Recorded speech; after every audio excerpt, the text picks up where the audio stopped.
Bonjour à tous. Aujourd'hui, nous allons parler d'oracle et de voyance. Alors, pour trouver tous ces outils, on va dans laboratoire et spiritualité.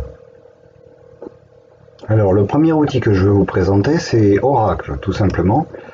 Alors, Oracle, c'est un petit outil qui vous permet de lire des textes qui ont été issus des œuvres de Carlos Castaneda, du Tao Te Ching et du Kybalion. Donc voilà, quand vous ouvrez l'oracle, il vous affiche un texte. Donc là, c'est un texte du Tao Te Ching. Vous pouvez le lire et puis en fonction de ce qu'il vous raconte, ça peut vous inspirer pour méditer ou pour la journée ou pour ce que vous voulez. En cliquant, vous changez d'oracle. Donc voilà, à chaque fois que vous cliquez, il vous présente un oracle différent. Vous pouvez en voir autant que vous voulez, jusqu'à ce que ça vous parle ou que vous en ayez marre. Voilà, vous pouvez en regarder autant que vous voulez. Le second outil que je vais vous présenter, c'est S-Oracle. Alors S-Oracle, c'est un outil présenté sous forme de dialogue. Donc ça travaille avec des associations d'idées faites avec le vocabulaire de l'entité ultime. Donc au début, il vous raconte une phrase de l'entité ultime et vous avez la possibilité de lui répondre avec différentes associations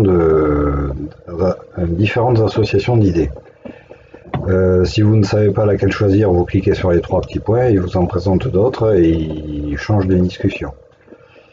Donc là, on peut... Qu'est-ce qu'on pourrait mettre? J'ai du mal à lire, mais j'arrive un peu. Allez, intellectuelle priorité. Donc lui, il répond avec une autre association d'idées, et en fonction des associations d'idées et de là où ça vous mène, ça vous présentera différentes phrases de l'entité ultime. Alors vous pouvez aussi écrire un mot dans la ligne du bas. Par exemple, je vais lui écrire le mot, bon, voyons, avec libre arbitre. Libre arbitre. Non, il trouve rien.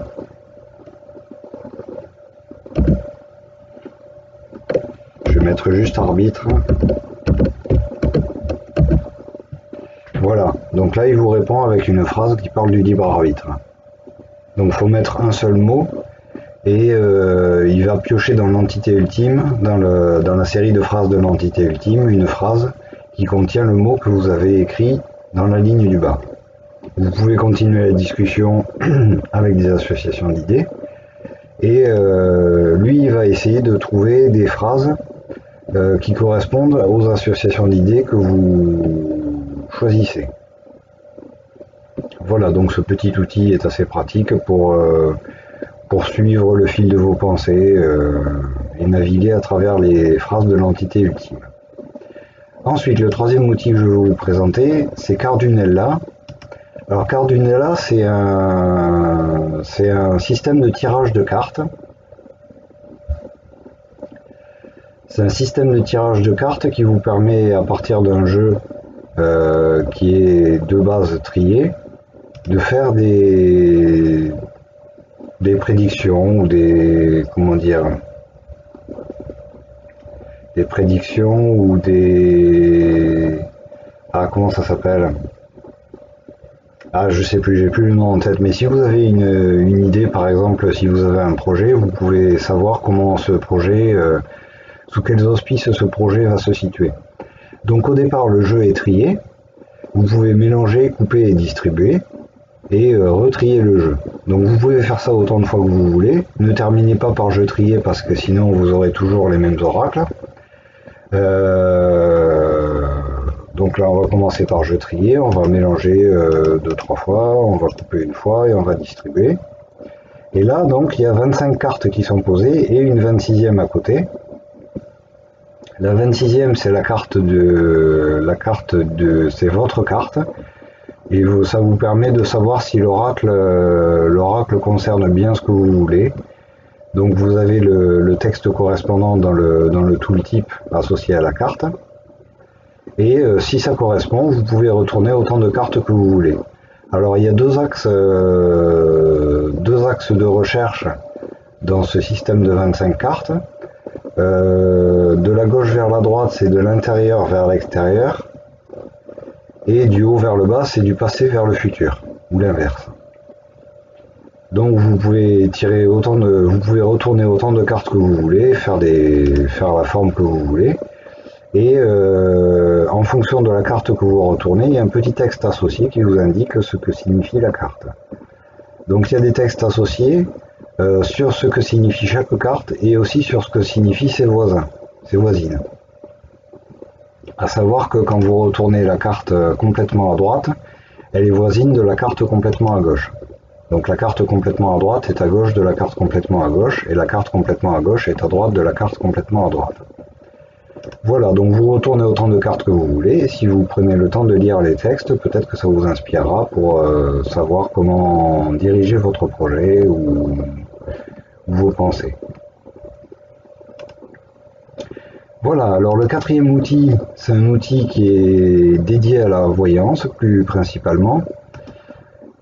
C'est un outil assez complet qui permet de tirer le thème numérologique d'une personne, de tirer son thème astrologique en astrologie européenne et astrologie chinoise. Voilà.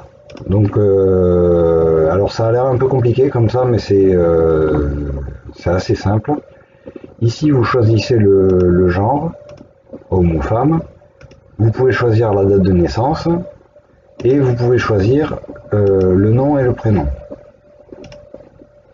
En fonction de tout ça, il va vous tirer le thème numérologique, donc sous l'intitulé numérologie, avec les différents nombres que la numérologie présente.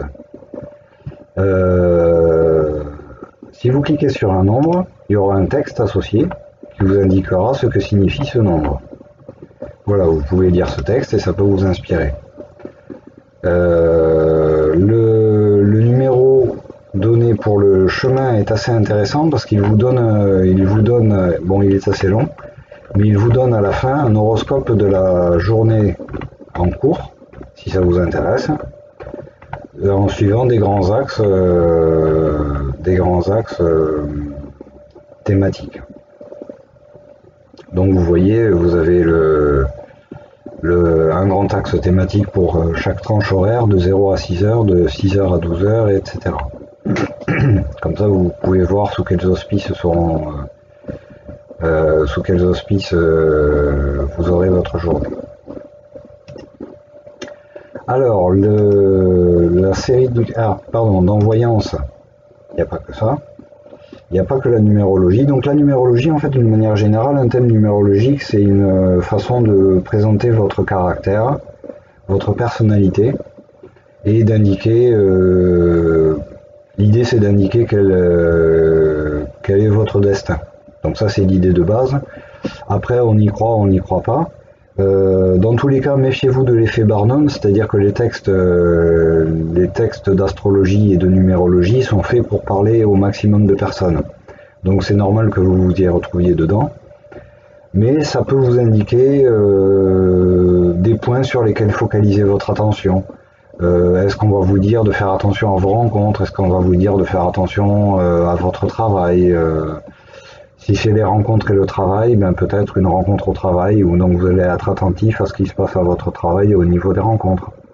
Donc ça vous permet de vivre votre journée sous une focalisation particulière. Ça, pour ça, c'est intéressant et ça fonctionne toujours. Après, savoir si on est prédestiné ou pas, moi j'y crois pas spécialement. Je crois qu'on a du libre arbitre et qu'on n'est pas, que notre destin n'est pas fixé par simplement notre nom, notre prénom et notre date de naissance. Par ailleurs, vous avez le thème astrologique. Donc vous voyez votre signe astrologique. Donc pareil, vous avez un texte qui vous indique quel est le caractère associé à votre signe. Vous avez un peu plus de détails sur... vous avez l'élément associé, la planète. Donc là, ça vous donne le thème astrologique, donc en astrologie occidentale. Et juste en dessous, vous avez l'astrologie chinoise, donc les signes chinois. Donc pareil, avec son texte qui est un peu plus fourni, celui-là. Et l'élément correspondant et la polarité correspondante. Voilà, avec tout ça, vous avez moyen de consulter une voyante et en plus c'est gratuit. puisqu'Anaconda est gratuit et que cet outil est disponible. Alors par contre, il y a une seule contrainte, c'est que vous allez devoir télécharger un pack, parce que les textes associés à la numérologie ne sont pas fournis avec Anaconda version de base. Vous allez devoir télécharger un pack, vous avez le lien dans la page d'installation d'Anaconda. C'est très simple, vous installez le pack dans le répertoire d'installation d'Anaconda et il est reconnu et installé immédiatement, au prochain démarrage d'Anaconda. Voilà, à partir du moment où vous avez téléchargé le pack, le pack contient les textes en fait. Voilà, c'est un pack qui fait 5 mégas et je voulais pas l'ajouter à la version de base parce que je pense pas que beaucoup de personnes se servent de cet outil, mais bon, si vous voulez vous en servir, vous avez ce pack à télécharger. Voilà, alors la série de 3 outils suivants qui s'appellent Créoracle, Créoracle 2 et Créoracle 3, ce sont des oracles basés sur l'entité ultime. Donc l'entité ultime, c'est un livre que j'ai écrit il y a de ça quelques années. C'est un livre qui contient près de plusieurs centaines de phrases qui sont destinées à parler à tout le monde. Ce sont des savoirs que l'on connaît mais que l'on oublie régulièrement, donc ça présente ces connaissances sous forme d'idées simples. Donc à l'origine j'ai créé cet oracle pour faire ces oracles-là, donc les oracles dans Anaconda, et puis finalement j'en ai fait un livre qui s'appelle l'entité ultime. Donc Créoracle, Créoracle 2 et Créoracle 3 sont basés sur le même principe. C'est-à-dire que vous allez avoir un monde qui évolue, et ce monde est peuplé de personnages qui parlent à tour de rôle, plus ou moins à tour de rôle, ils parlent parfois en même temps. Et c'est une intelligence artificielle qui les fait parler en fait. Donc cette intelligence artificielle commence par vous dire bonjour quand vous entrez dans l'oracle, et après, je voudrais enlever les lumières. Ah, je me suis trompé. Bon, on va attendre un peu. Je me souviens plus du raccourci pour enlever les lumières. Ah, c'est pourtant pas très compliqué. Je crois que c'est W, mais je suis pas sûr. Parce que les lumières, ça ralentit considérablement le fonctionnement de l'oracle sur mon ordinateur. W. Voilà. Donc les personnages parlent les uns après les autres. Donc 50% du temps, ils expriment une idée de l'entité ultime sans la modifier. Et après 50% du temps, ils expriment une idée de l'entité ultime ou une phrase qu'ils génèrent aléatoirement. Donc qui peut être complètement erronée ou mensongère. Donc le but de cet oracle, en fait, c'est de vous apprendre à différencier dans un flot de paroles ce qui semble vrai de ce qui semble faux. Donc c'est à vous de déterminer en fonction de ce que vous lisez si ce que vous voyez a du sens ou si ça en a pas du tout. Donc vous voyez là, il est en train de parler. Vous pouvez déplacer le personnage pour voir d'autres. Vous pouvez déplacer le personnage joueur pour voir d'autres parties du paysage. Et voir d'autres phrases. Donc ça c'est Créoracle 3. Les deux autres, Créoracle et Créoracle 2, sont sur le même principe mais avec des moteurs différents. Enfin, ce sont des simulations différentes qui servent de base à l'intelligence artificielle qui s'exprime. Voilà. Donc pareil, ce sont des outils plutôt contemplatifs. Là, ça vous permet de lire des phrases, des idées, et de vous laisser porter par le rythme des assertions prononcées. C'est assez contemplatif comme procédé. Voilà. Alors les outils suivants, ce sont des outils plus simples. Donc il y a Présence qui présente des plus ou moins ésotériques, qui sont principalement tirés d'un livre qui s'appelle La fleur de vie, si je me souviens bien, parce que ça fait longtemps que j'ai fait ces outils-là. Donc la première planche, c'est l'arbre de vie de la Kabbale. Donc ça sert plutôt de pense-bête.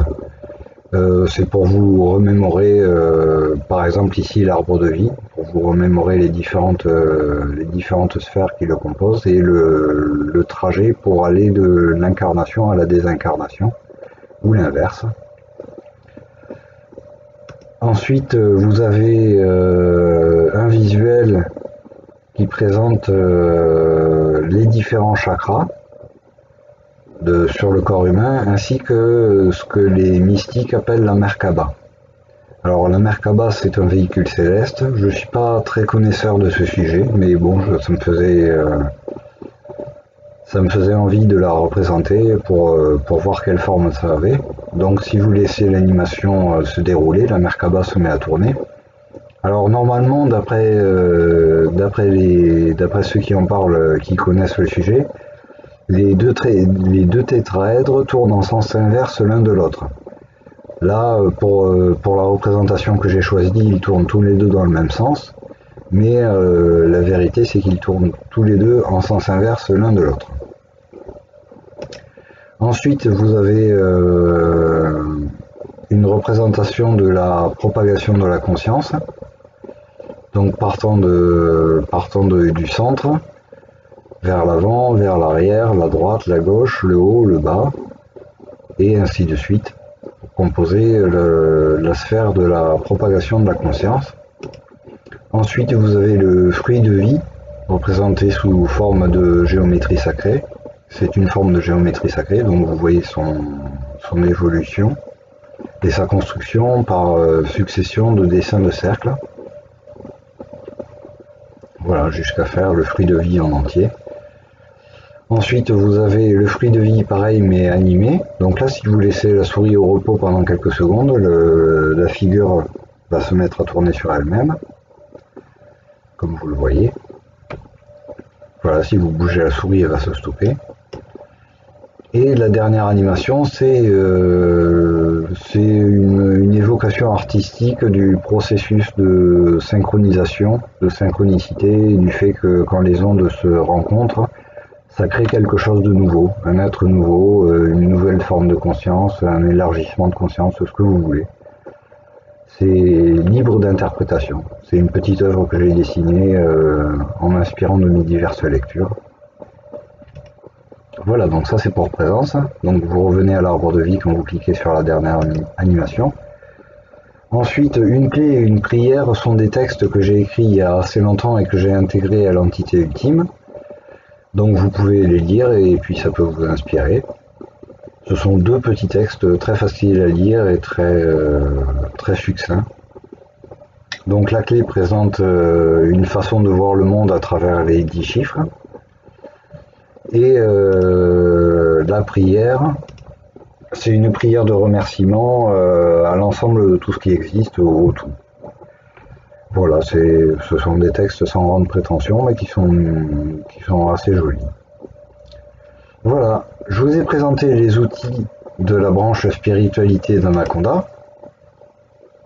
J'espère que la vidéo vous a plu. Si c'est le cas, vous pouvez laisser un like, vous abonner, partager la vidéo.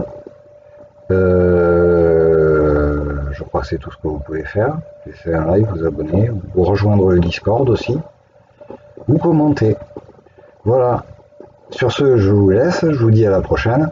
Ciao, ciao.